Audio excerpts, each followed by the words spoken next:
So, arita sa console. Muna siya mo clear any existing token on login failure. So, kini kay important para ma-ensure nga clean ang state.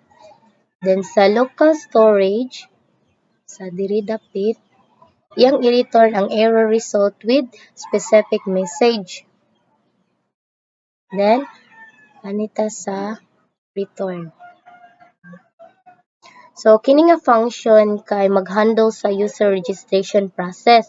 Similar sa login pero nag-create siya og bagong account. Then, anita sa cons register. So, mo call sa registration API with user data. Then, ang cons response mo ni siya mo extract token and user data from response. And mo store token and set user state to log in after registration.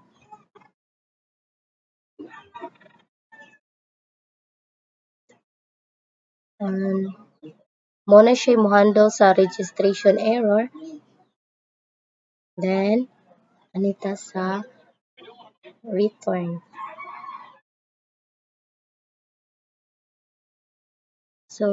So kini nga function kay nag-handle sa user logout process, nag-clear siya sa token og user state para ma-authenticate ang user. Sa logout na siya. So, sa diri nga part, mo ni siya mo sa cons logout, mo ni siya mo pull out sa logout API if token exists. So kining API mo call kay nag-delete sa token sa server side para ma-ensure nga ang token kay dili na ma-use. Then anito sa catch error. Then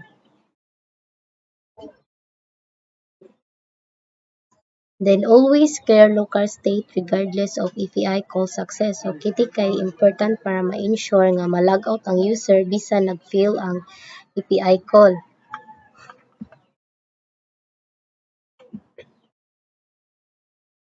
So dirita sa local storage. So provide authentication context to child component. So kini nga return statement kay nag-wrap sa children component, so nag-provide sa authentication state of function. So ang user mo na siya current authenticated user data or null. Ang login mo na siya function to login user. Then ang register mo na siya function to register new user.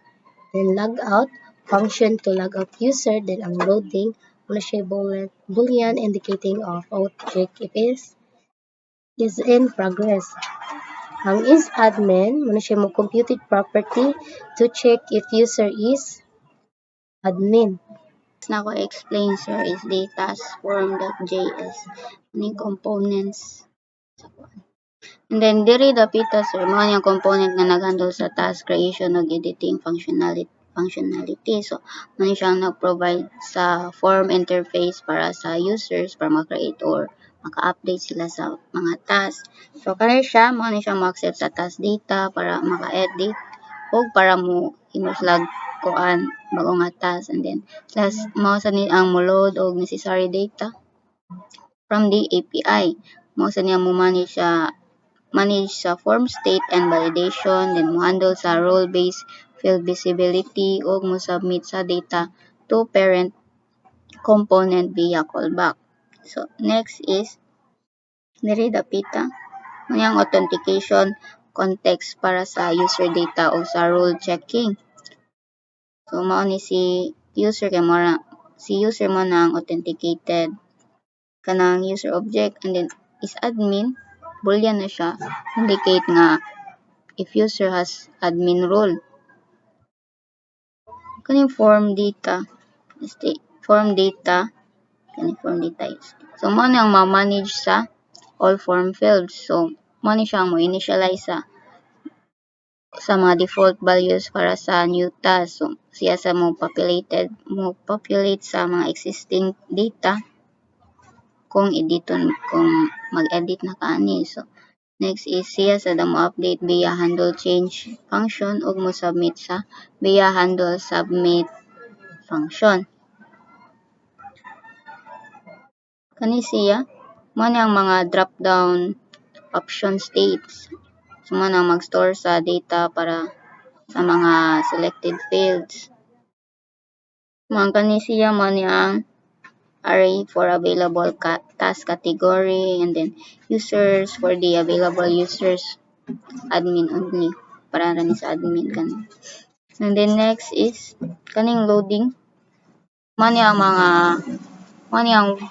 loading state para sa form submission. So diri dapita iya i-disable ang form during submission, and then iya day show ang loading text once nga mo click na siya sa submit button, and then prevent sa tungod niya i-prevent ang multiple submission. Kani siya mao na niya mga predefined statuses options kani. So kani sila mao niya mga status nga nag-correspond sa task statuses table sa database. So kuan kanang mao na siya ang hard-coded ni diri dapita instead of API call para sa simplicity sa performance. Ang status flow ani kay pending, in progress, completed og canceled. So diri mao niya mga predefined priority options. So kini nga priorities kay mo ni nag-correspond sa mga priorities sa table sa database. So mo ni arrange by unsa ka important ang kana nga task from low to critical.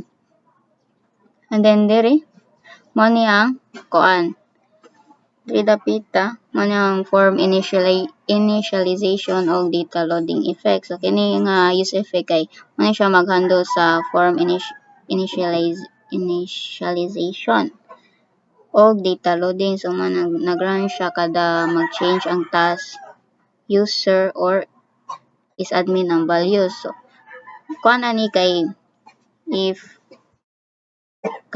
editing task exists, i-populate ang form with the task data, and then if mo create siya new task, set default ang assignment to current user, and then sad i-load ang categories for the drop down, ug sad i-load ang users if ang current user is admin. First step is i-handle ang form data initialization, and then i-edit ang existing task, i-populate ang form with the task data, and then i-convert ang numeric IDs to string para for select components.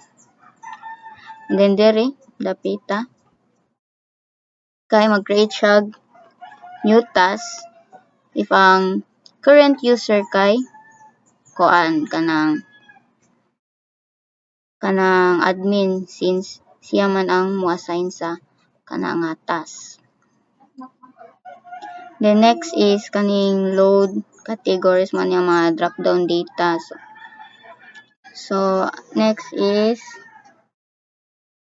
if admin siya, if ang user is admin kay kanang iyang ipakita tong mga user list. So si admin raman ang makakita sa user. And then diri dapita load categories from API for so mo ni ang function nga nag-fetch sa available categories from the backend. And then mo ni ang categories nga i-use para ma-organize ang task into groups. First, kaya i-call si categories API.getAll para i-fetch ang mga categories, and then i-update dayon niyang category state with fetch data. Next, i-handle ang errors without using the user, without showing the users. Next is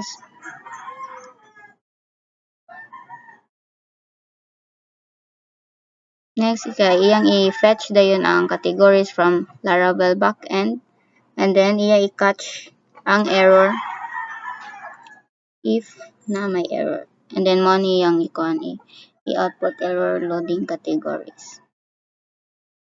And then diri dapita ang function kay mo na load users from API for assignment dropdown sa admin ra ni siya dapit. So kini nga function kay yan ang i-fetch mga available users para sa task assignment. So ang maka-access ra ni kay ang admin ra jud kay sila ra may pwede maka-assign sa kanang task sa mga users. So first iya i-call ang user API.getAll para i-fetch ang tanang user, and then iya din i-update ang user state with fetch data, and then iya dayon i-handle ang errors. Diri dapita ani yan kuanon ang i-fetch ang user sa Laravel backend. So sa admin ra ni nga makita, and then i-log ang error if ang admin can still create tasks, just can't assign to specific user. Ani diri dapita. Then diri dapita cons handle submit. So mao ni ang function para sa submission. So mao ni ang mag-process sa form submission o mag-call sa onSubmit callback. So nag-handle siya sa role-based assignment, logic o loading state. So kani siya mo na mag-prevent sa default from submission og set loading state to true. I-apply sa niya ang role-based assignment logic. So iya sa i-call ang onSubmit callback with the process data og i-reset sa niya ang loading state. And then next is first step is to prevent default browser form submission diri dapita. And then next iya din i-set ang loading state para ma-disable ang form during submission. And then next kay apply din to niya ang role-based assignment. If kanang admin, if dili gyud siya admin, kay kanang dili siya makakuan atong dili siya maka-assign atong mga task para sa user. So ang regular users kay maka-create ra siya sila task para silang kaugalingon ra jud. And then next is kani diri dapita kay iya dayon i-call ang parent component sa submit callback. Ang parent component kay mao nay mo-handle sa API call and UI updates. And then next kay iya dayon i-reset ang loading state regardless nga success ba or failure ang katong.